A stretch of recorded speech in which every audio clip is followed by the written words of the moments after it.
Chang,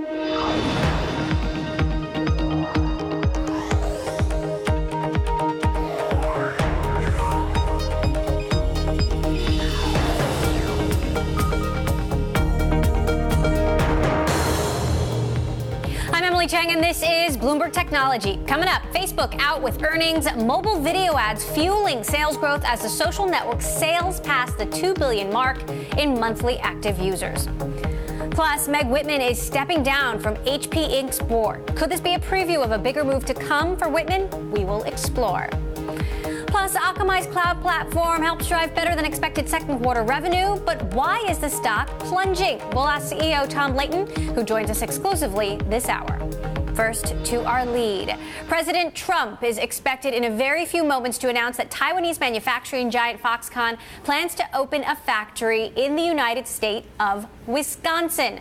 Foxconn is, of course, the biggest manufacturer of Apple products. The facility will be located in the home state of House Speaker Paul Ryan. It's expected to employ about 3,000 people at first and then expand over a 2.5-year period. As we await the president, I want to bring in Bloomberg's Shannon Pettypiece, who covers the White House. So, Shannon, what exactly do we know?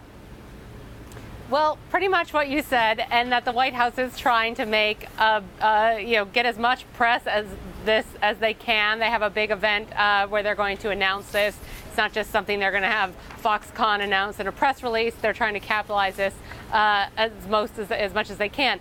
And I will say this is one of those issues that the president is really strongest in. Jobs, manufacturing. This is what the administration got here on. This is where they're strongest at. So it makes sense for them to be talking about this. But they started off the day detracting from all this about these tweets in the morning about transgendered military service members. Trump threw in another tweet about his attorney general that really distracted the conversation that could have, again, been spent all day leading up to this Foxconn jobs announcement.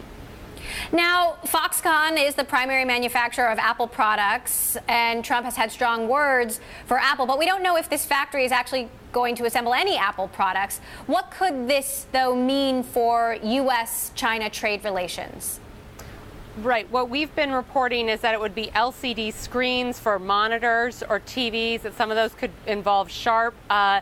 The president told the Wall Street Journal yesterday that there were 3 Apple manufacturing plants that were going to be opening here without elaborating or getting any details on that. So it's possible there could be something to come from Apple. But the idea here is 3,000 jobs. That is a significant number in a manufacturing area. This goes to the president's agenda of exactly what he said he was going to do, bring jobs back to America. And, of course, this is a business decision for Foxconn. The numbers have to make sense. They're not going to open a plant here and lose money. But other companies, it is clear, and business consultants that my colleagues and I have talked to say that this pressure from the president to encourage companies to come to the U.S. is one of the factors that's driving them to do it here, that political pressure is sometimes the nudge that they need to get over the edge here. All right, Shannon Pettypiece live for us at the White House. We'll come back to you in just a moment once we hear from the president.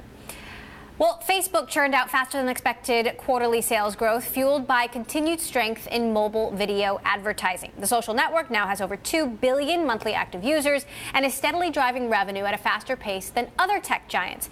Facebook has also been heavily investing in original content, and the first shows are expected to come online in August. I just got off the phone with Facebook COO Sheryl Sandberg, who explained the strategy. So we're seeing a lot of content viewing and content engagement shift to mobile. And our goal is to be a platform for content providers to find their audience and monetize. Right now, we're doing some early investing in kickstarting the ecosystem to promote more episodic video viewing on Facebook. We have a lot of video views on Facebook, but not really of that kind, and we think that kind's important, so we're making that investment. Over the long run, our goal is to be a platform and have content providers creating that content and finding their audience. Shares are at an all-time high in extended trading after second quarter results. Here to break it all down, our guest host for the hour, Techonomy CEO David Kirkpatrick, also author of The Facebook Effect. So, David, your first reaction on the top-line results? Oh, ho-hum. Just another quarter with 40% plus revenue growth and, profits going through the roof and everything doing great on mobile, which was their big problem before their IPO. I mean, execution is their middle name. Fortunately or unfortunately. I mean, they just have got it down. Take a listen to what Sheryl Sandberg specifically told me drove this quarter's results. We had a really strong second quarter, and that's really based on increased engagement and increased ability to work with marketers so that they can reach their audiences. Our monthly active users just hit 2 billion, so we're up 17% year over year, and that's exciting on such a large base. And our ad revenue is up 47% year over year. We're also announcing today that we have over 15 million business profiles on Instagram, and that joins the 70 million business pages we have on Facebook. Now, of course, David, Facebook doesn't break out Instagram revenue, but as far as we can tell, it is contributing meaningfully to the bottom line. eMarketer estimates that Instagram will bring in $3.92 billion in ad revenue this year. That's about 4 times as much as Snapchat altogether. We're hoping for some more color on the earnings call about how Instagram and some of these other platforms are contributing. What do you make of the fact that Facebook is experimenting with all of these things, yet we don't know yet how they're actually contributing overall? I don't think there's any question that Instagram is proving to be a commercial success as well as a user success. It's a very addictive platform.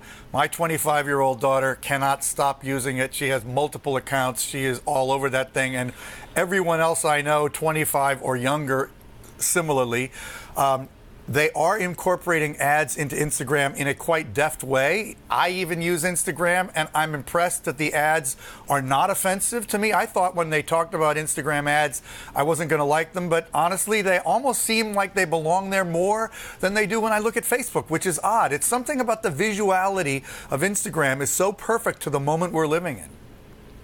So, David, we're getting some more headlines in from the Facebook earnings call. They're talking about artificial intelligence and how it will eventually be used to flag inappropriate content. Of course, we know that Facebook has said they're going to hire thousands of workers to, in part, moderate this content, but ultimately that technology will be able to do a greater part of this job.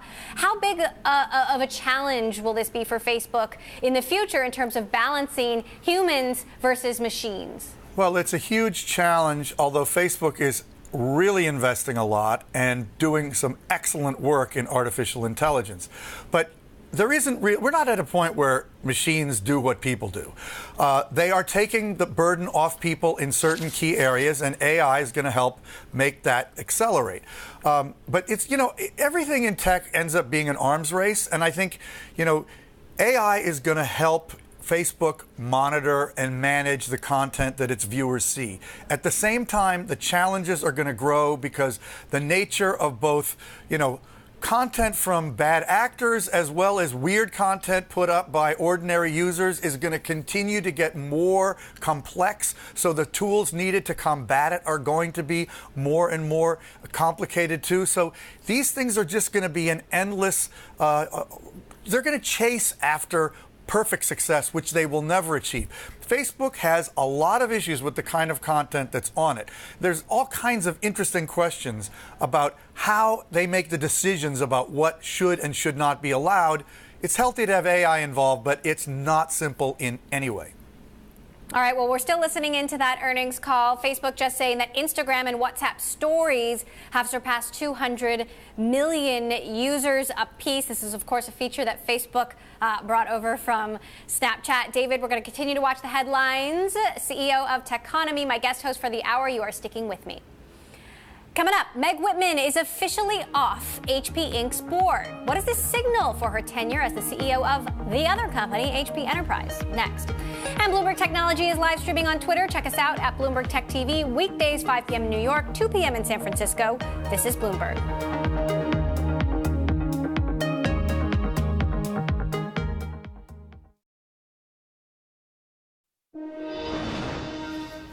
Meg Whitman is stepping down from the board of HP Inc. Whitman will be replaced by Chip Bergh and will remain CEO of HP Enterprise, which split off from HP Inc. in 2015. The news comes on the heels of our report that Whitman is on the short list of candidates to fill Uber's vacant CEO spot. The ride-hailing giant is hoping to name a new CEO by September and has narrowed its search to fewer than 6 contenders. That's according to a person familiar with the matter. Whitman is said to have met with Uber's leadership in recent weeks. Joining me now to discuss, who else but our Bloomberg Tech reporter Eric Newcomer, who finally has some real information for me. I couldn't stomach coming on the show anymore without some sort of answer about the CEO. So what do we know about Meg Whitman? I mean, she's long been someone in my mind that I thought was a possible candidate. I've been asking about it all the time. She's been advising Travis. She's close to Ryan Graves, their board member and former CEO, early CEO. And she's also an early Uber investor. Yeah, right. So she's just been in the mix and sort of has the statesman-like reputation, the experience running a big tech company, like a lot of the pieces that you would imagine. So she's, it's not a guarantee that she's going to become the CEO. She's definitely in the mix. One of 5 or fewer candidates sort of left, and the hope, like you said, is to get it together before Labor Day, around Labor Day. David Kirkpatrick, our Bloomberg contributing editor, still with us. David, what do you think of Meg Whitman as the choice? Actually, I was just thinking, listening to Eric, there is an interesting analogy between what Meg Whitman really did wonderfully well, which was run eBay, and Uber. They're both marketplaces. They're both places where you bring buyers and sellers together effectively. I think it's actually the kind of company she could run better than she has been able to run HP and HPE. So, you might say she's a little generationally too old for this sort of thing, but she's a Silicon Valley veteran. I think she brings a lot of the right characteristics to the job. So I am, relatively optimistic that she would be a strong candidate at a minimum. Now, Recode, Eric, is reporting that Whitman is unlikely to take this job and may not even be a top contender. What's your reaction to that? She's definitely a top contender. I mean, HP's statement to us was sort of like, she's going to be here until the job is done, which is super vague. I don't know. Rico and I just sort of disagree on this one. I mean, and, Kara said that she's in the mix, so there was a little bit of shade there, but we'll see. And certainly I'm not saying she's definitely going to be the CEO, but these things get so technical when you're friends with the people in the mix and you're talking to them, like, is that, there are a lot of definitional games here. Let's talk about what's going on between Uber and Waymo. Travis Kalanick getting legal representation. Yeah. What does this mean? He's got lawyers. Yeah, two attorneys from Oric, a former U.S. attorney who dealt with white-collar crimes. So these are some heavy hitters. Obviously he needs his own counsel now that he's not the CEO of the company. He has, sort of different interests and needs to have his own advisors, but sort of how serious could this impact Travis himself? How seriously could this case impact him personally? I mean, right now it's a civil lawsuit. We have no signs that it escalates to anything. I mean, it's not really about it's about Uber. Uber's the one that's named, and obviously he has a big stake in Uber. And so I think for now we sort of have to wait and see whether anything else comes of it. The problems facing Uber, David, are many. Huge lawsuit, lack of a CEO, cultural issues. Do you think, David, that Uber's culture can be fixed? Oh, yeah. I think any culture could be fixed. Well, it's certainly, this one can be fixed. Maybe any culture could not, but it's a company with enormous momentum, with fantastic commercial position, despite the many scandals and problems they've had. And I do think Meg Whitman probably, has the understanding of culture. But one of the things that I've been thinking is, in order to fix the Uber culture, you're going to need a passionate, eloquent person who can really rally the troops. And that is going to be hard for anybody. I imagine that Uber is a highly demoralized company in some respects, although in other respects, because the business remains so good, people probably are sort of willing to just keep forging ahead, but they are looking for leadership. There's no question, and a lot of things do need to shift. So somebody's got to come in there to lead that company with some real vision and some real leadership capability. Eric, what are employees telling you about what they want? The feeling inside the company. Well, I think part of the reason we got this 6 weeks timeline is because the head of HR was trying to, give employees some hope in their all hands meeting. They have every Tuesday that, there was going to be an end point to this sort of lost in the wilderness period. So I think there's definitely sort of a hope that they can have leadership, and they're trying to speak very optimistically about this committee-run company, but at the end of the day, it needs to continue to have sort of huge ambitions if it's going to meet its valuation. They had to, do stock offering changes for the employees, sort of keep them happy. So I think it's definitely a workforce that needs to be reassured at the moment, and it's a work in progress. And of course, Lyft, as you reported yesterday, nipping at the heels. Eric Newcomer, our Bloomberg tech reporter who covers Uber, you're going to give me another candidate tomorrow. David Kirkpatrick, CEO of Techonomy, you are sticking with me. BetterWorks CEO Chris Duggan is stepping down as the head of the startup he founded. This following a lawsuit alleging he sexually harassed and physically assaulted a former employee. Duggan will serve as interim CEO until the board finds his replacement. After that, he will become president, according to a statement from the company. Director Shona Brown will serve in the newly created position of executive chair of the company, which hosts a web platform for employee benefits. Plans for a book Duggan was set to co-author with venture capitalist John Doerr have been put on hold. Coming up, we speak with Akamai CEO Tom Layton and dive into the company's second quarter earnings report, how the cloud delivery platform plans to drive growth next. This is Bloomberg.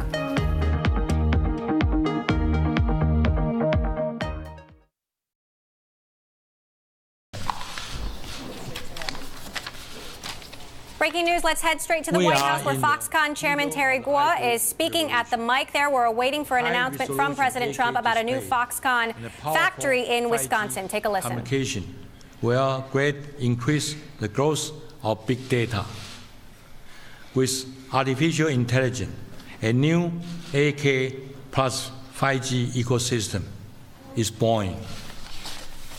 8K display is a key for the future. For example, 8K will enable new medical solutions to limit blood loss in surgery, lessen pain in treatment, and then greatly reduce the cost of health care. Honghai Group, Foxconn, and then Sharp are committed to build in America this most advanced 8K ecosystem manufacturing industry in the world.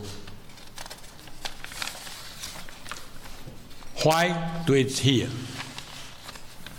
TV was invented in America. Yet, American does not have a single LCD fab to produce a complete 8K system. We are going to change that.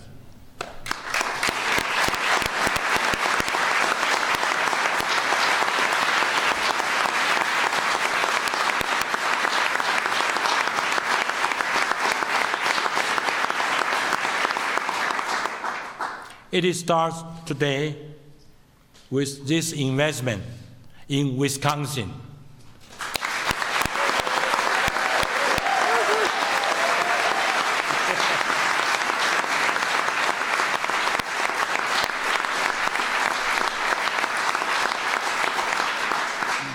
Governor Walker,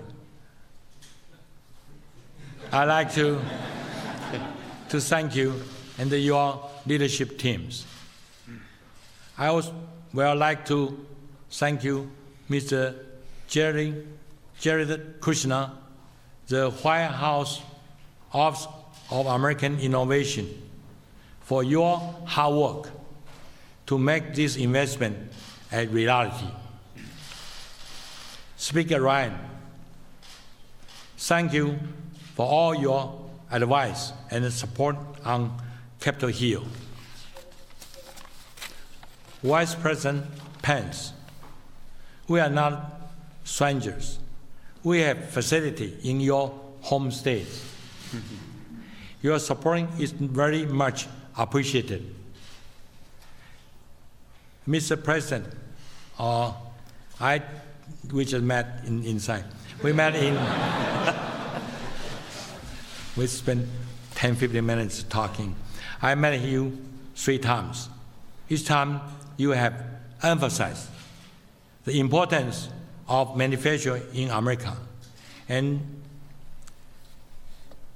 providing high-skilled jobs for American workers.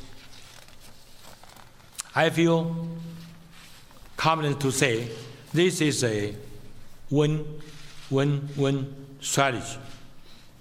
Mr. President, with you, the Vice President, the Speaker, and the government worker, strongly supporting Buy American, we are confident that Made in American products will be a great success.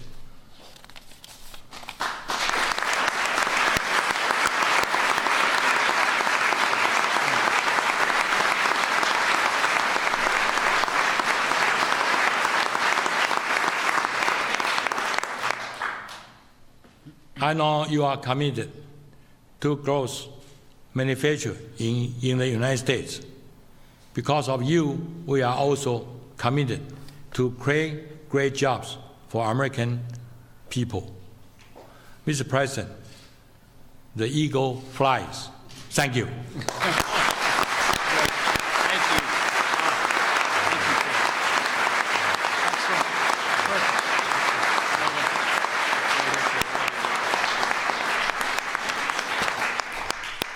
Well, first off, thank you to the President for hosting us. You will be hearing from him in just a moment.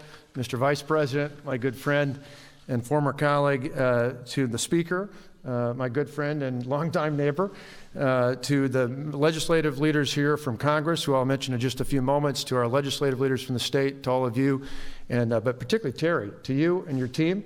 Louis and Alan, it's good to see you guys here. Spent a lot of time together with your great team, but we're really appreciative and couldn't be more excited.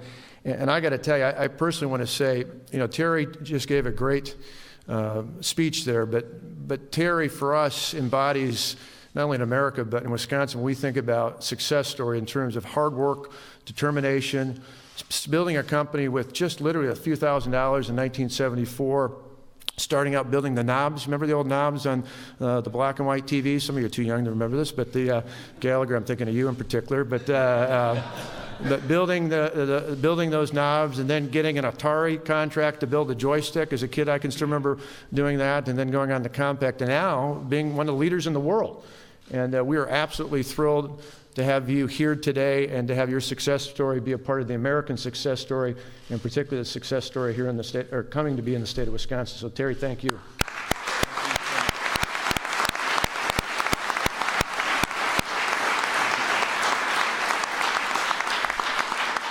This is a great day for America. It is a great day for Wisconsin, and it's a great day for Foxconn.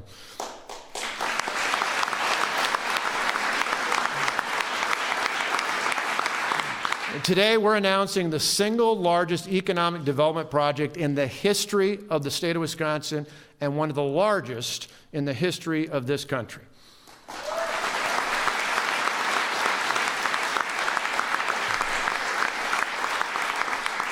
In fact, we went back and verified this. This will be the largest greenfield-based company investment from a foreign-based company in U.S. history as measured by jobs. So this is literally number one. So thank you, Terry.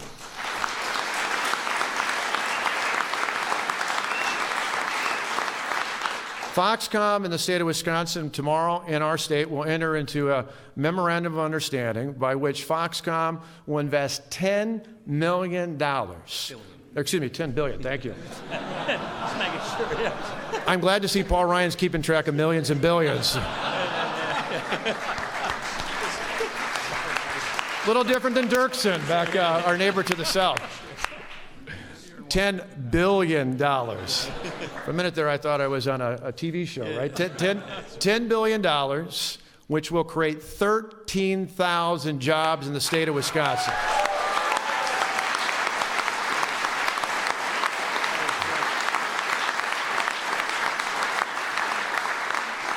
In turn, the state of Wisconsin, to fulfill that commitment, our partnership with Terry and the Foxconn team will invest $3 billion in economic incentives to make that partnership go forward. And these are exciting times. These 13,000 jobs have an average annual salary of over $53,000 plus benefits. In addition, sure you can clap for that.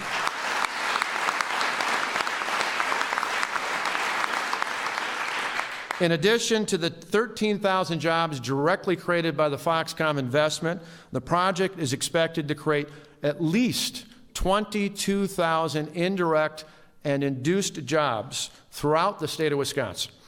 Now, Foxconn's manufacturing campus will be a combination of a variety of buildings in total, get this number, totaling 20 million square feet. Now, think about that. That would be 3 times the size of the U.S. Pentagon, or for those of us who are Packer fans, that's big enough to put 11 Lambeau Fields inside of that space.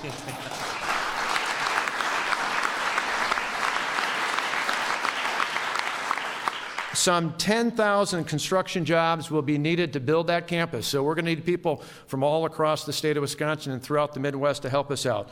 Foxconn, as you heard Terry say, will build the first facility in the United States that will build LCD panels for everything from the automotive business to healthcare to entertainment and all industries combined. This is some of the most exciting technology in the world. Going forward, I want all of you to know, but particularly the President to know, that these panels will be made in America proudly in the state of Wisconsin.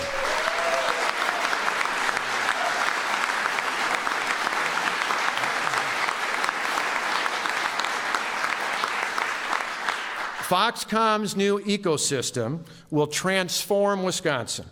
In fact, Terry and I came up with a name. We call it Wisconn Valley. Wisconn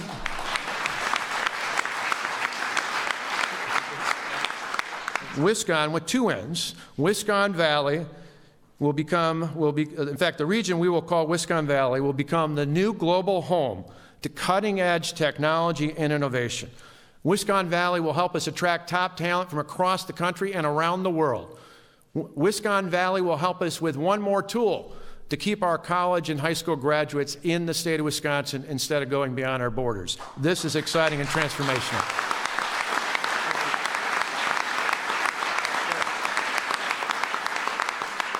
And in addition to thanking Terry and his great team from Foxconn and Sony and all the other great and Sharp, excuse me, boy, I blew it again. I got to pay attention to that. To Sharp, having seen their great facilities, I want to particularly thank the President of the United States, because as Terry alluded to, the President in late April met with Terry and his team.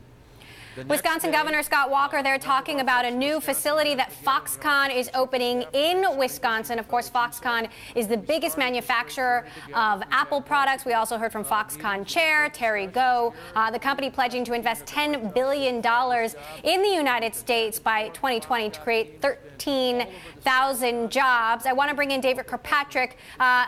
One thing that we don't know, David, is, of course, whether any of these products produced at this plant will be Apple products. We know that they will be LCD panels, which may be used in some Apple products. Trump has been pretty hard on Apple and talked a lot about convincing Apple to move its manufacturing efforts to the United States. What's your take on this announcement? I don't know if it has anything to do with Apple, but it's certainly a very impressive announcement in terms of the scale of the plant. And it is really a very advanced plant to build the kind of LCDs they're talking about. It's basically like building gigantic chips. So it's, more or less comparable to semiconductor manufacturing. But I did do an interesting calculation. If the state, as Governor Walker just mentioned, is investing $3 billion in incentives and the federal government together, state, local, and federal incentives, $3 billion, and they're going to be 13,000 jobs. That's $230,000 per job by my rudimentary math for jobs that he said will pay an average of $53,000 a year. So that's expensive. This is great, and it certainly suits the president's agenda, Paul Ryan's agenda in his district, Governor Walker's agenda. But it's not cheap, so it looks to me like Foxconn's getting a pretty darn good deal. Well, President Trump, we are awaiting his remarks. We'll come back to this press conference if he does show up. David Kirkpatrick, thanks for sticking with me. Coming up, we'll speak with Akamai CEO Tom Layton in an exclusive interview and dive into the company's second quarter earnings report. He can also talk to us about jobs. This is Bloomberg.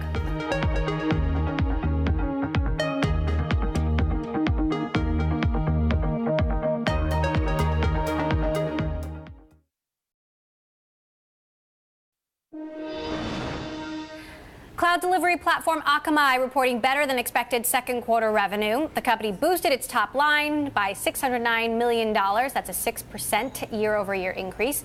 But forecasts missed estimates, and the company's stock tanked in trading on Wednesday, plunging to its lowest level in at least a year. Akamai CEO Tom Leighton joins us now for an exclusive interview. So, Tom, how do you explain the slowdown in traffic?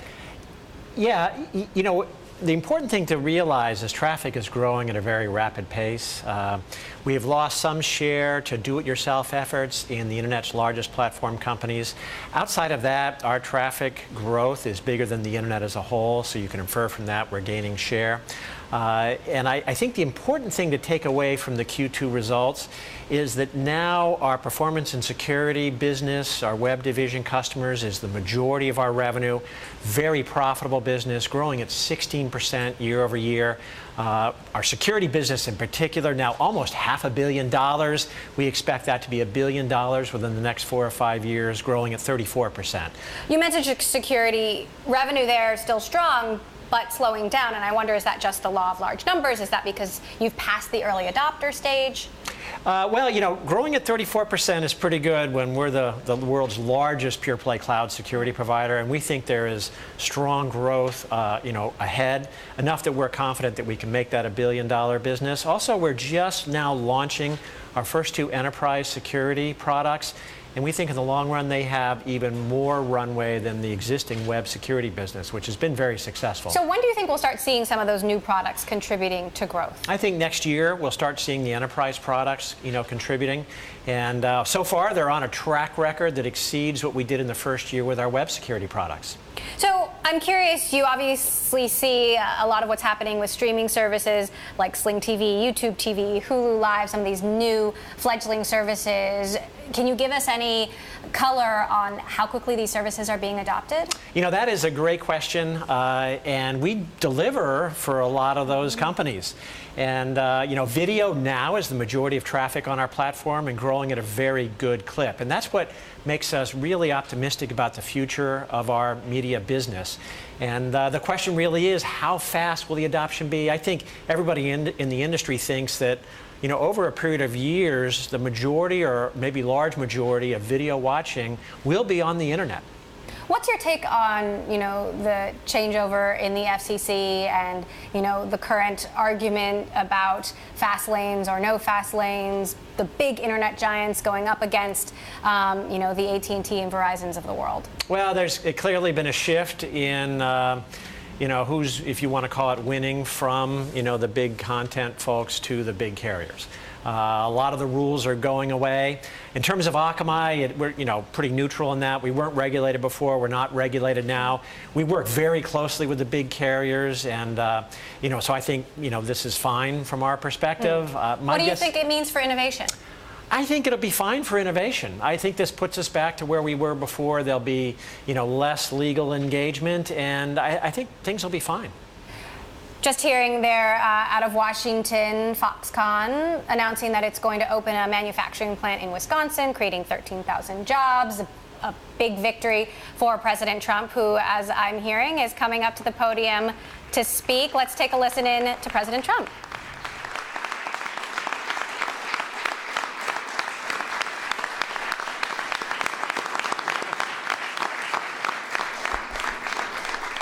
Please, thank you very much. I want to thank our great Vice President. Thank you to Speaker Ryan. We're working very, very closely. We're getting a lot done. Governor Walker has been so tremendous from the first time we announced that Terry even had a small amount of interest in going into this country someplace. And, when you give that to Governor Walker, it's pretty much of a done deal. Ron Johnson, Senator, he's been so helpful to us on a thing that you haven't heard too much about recently, health care. And I think we're doing okay, Ron. I'm hearing good things. Good. I'm hearing good things. Secretary Mnuchin, Secretary Ross, all of the congressmen, the great congressmen, and senators we have in the audience, thank you very much. And thanks especially to my friend, one of the great business men anywhere in the world, Terry Go.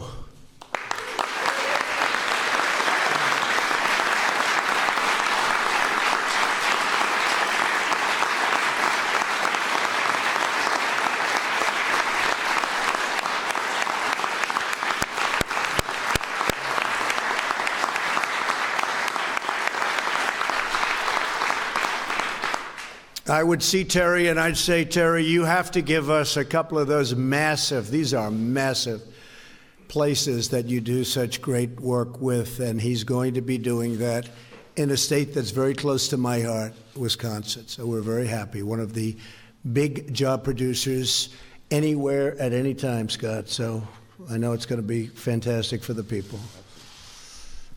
This is a great day for American workers and manufacturing, and for everyone who believes in the concept and the label, made in the USA.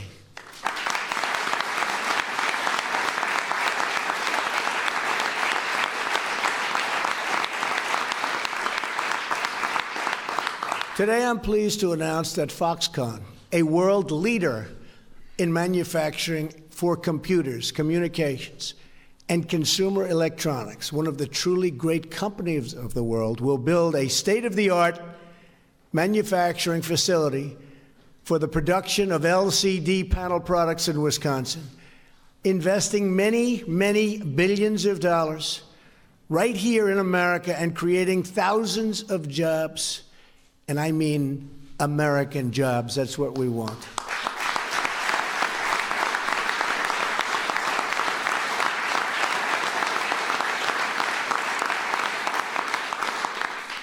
Another big investor in our country, Steve Wynn, would you stand up? He's raising so much money for our great Republican Party. Andrea, please stand up. Please, thank you. Thank you, Steve. Did a great job. You've done a great job, Steve. Thank you. Foxconn will invest in southeast Wisconsin, while a larger facility is constructed over the coming years.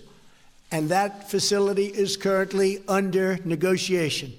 It will be about the biggest there is anywhere. The company's initial investment of more than $10 billion will create 3,000 jobs at a minimum, with the potential for up to 13,000 jobs in the very near future. The construction of this facility represents the return of LCD, electronics, and electronic manufacturing to the United States, the country that we love. That's where we want our jobs. To make such an incredible investment, Chairman Go put his faith and confidence in the future of the American economy. In other words, if I didn't get elected, he definitely would not be spending $10 billion.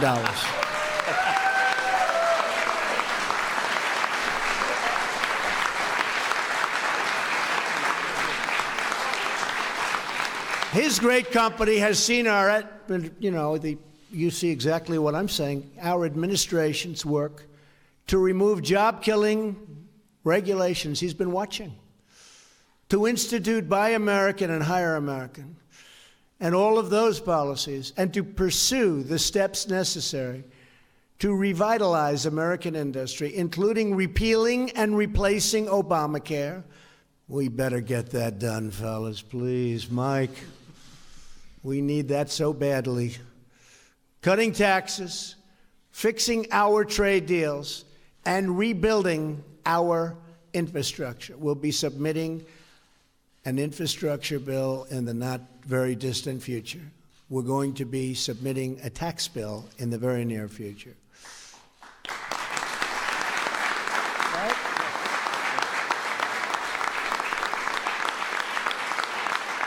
When this investment is complete, Foxconn has the potential to create more manufacturing jobs than we've seen in many, many decades. Chairman Go, I thank you for your investment in the American worker. They appreciate it. They will not let you down. They never let us down. There is nobody like the American worker. Terry Go told me that he believes in America, and he really believes in America. And that as a great entrepreneur, one of the greatest in the world, by the way, he won't say it, but I'll say it, one of the great entrepreneurs of the world, he has a real bond with the administration and with Americans. Foxconn joins a growing list of industry leaders who understand that America's capabilities are limitless and that America's workers are unmatched and that America's most prosperous days are just ahead. We are going to have some very, very magnificent decades. Thank you all for being here. Thank President you, Trump Terry, taking a victory lap there at the White House, talking about Foxconn chair Terry Go, talking about their commitment to invest $10 billion in the United States by 2020 to create a new manufacturing facility in Wisconsin. Initially, this facility will create 3,000 jobs, but ultimately they say 13,000 jobs. President Trump making a point to mention that this investment would not have happened had he not been elected. He also made a reference to health care, the embattled health care bill, saying that needs to get done so badly. I want to bring back Tom Layton, CEO of Akamai, who knows a thing or two about creating jobs here in the United States. What's your take on this, Tom? Well, anything that brings jobs to the U.S. is all good. You know, at Akamai, over the last several years, we've created several thousand jobs in tech, and the majority, of course, being in the United States. And, of course, in tech, one of the issues we have is gender balance and diversity. And that's an area where we're making, special efforts. We've created something called the Akamai Technical Academy, which is designed to train women, minorities, and vets to prepare them for tech careers. And we actually pay them while they're learning and then provide internships. And the hope is they'll come to work for Akamai when they're done. And so far, we've been very pleased with the results of that. All right, Akamai CEO Tom Layton. Tom, thank you so much for stopping by. Great to have you back here on the show. We'll continue to monitor any headlines coming out of President Trump's remarks happening right now at the White House. Coming up, U.S. regulators finally weighed in on initial coin offerings in the cryptocurrency world. We will talk to Ripple CEO Brad Garlinghouse on the type of regulations facing crypto coins next. This is Bloomberg.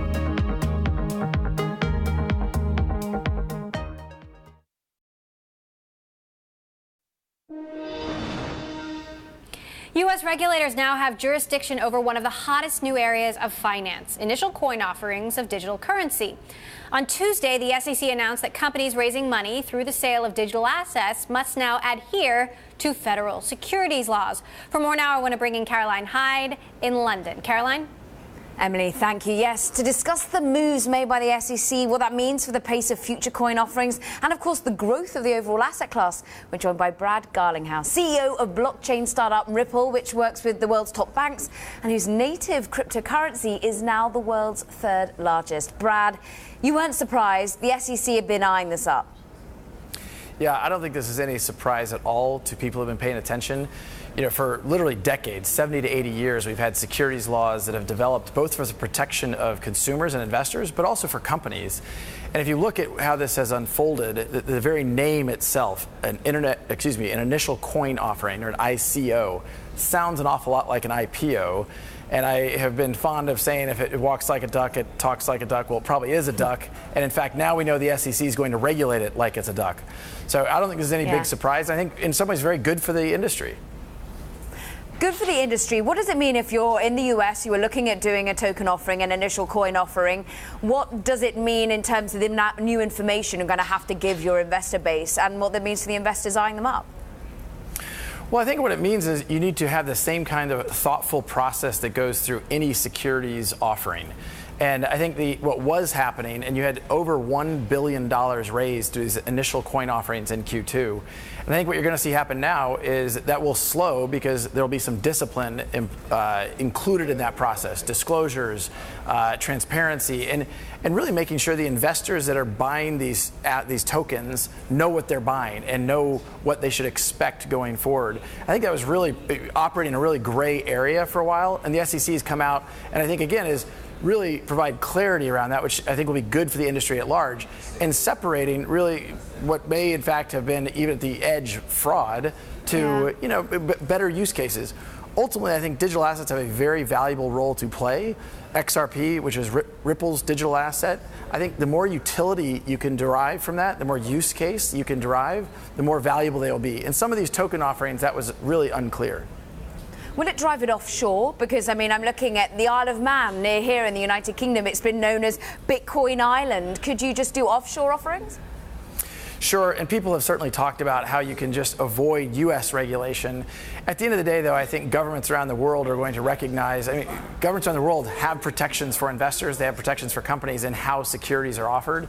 And so I think there may be exceptions and opportunities to go offshore and focus on non-U.S. or non-British or non-European investors. But I think that's a short-sighted opportunity. Ultimately, we think that, and certainly Ripple has been very focused on, how do we work with regulators? How do we work with governments and banks to take advantage of an incredibly new, interesting asset class and in just a technology that can accelerate the engine of commerce globally?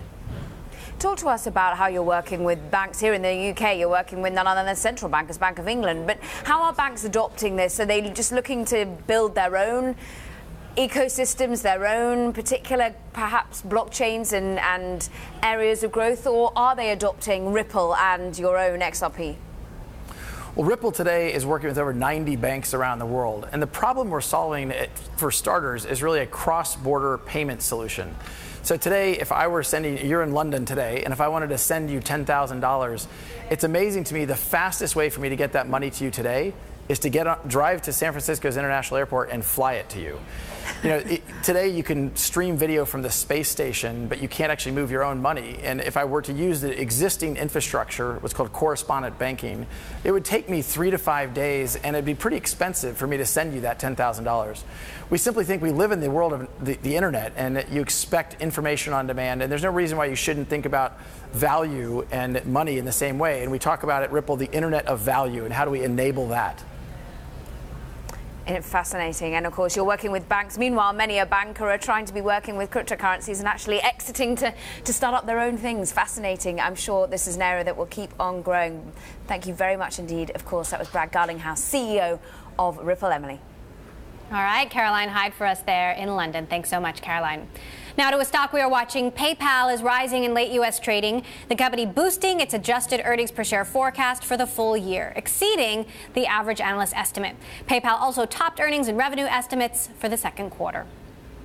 And President Trump's military transgender ban is meeting opposition from several tech leaders. Apple CEO Tim Cook tweeted his response this afternoon, saying, "We are indebted to all who serve. Discrimination against anyone holds everyone back. Hashtag let them serve."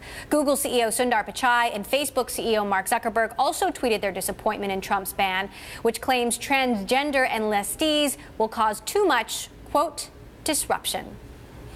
And that does it for this edition of Bloomberg Technology. A reminder, we are live streaming on Twitter. Check us out at Bloomberg Tech TV, weekdays 5 p.m. in New York, 2 p.m. in San Francisco. That's all for now. This is Bloomberg.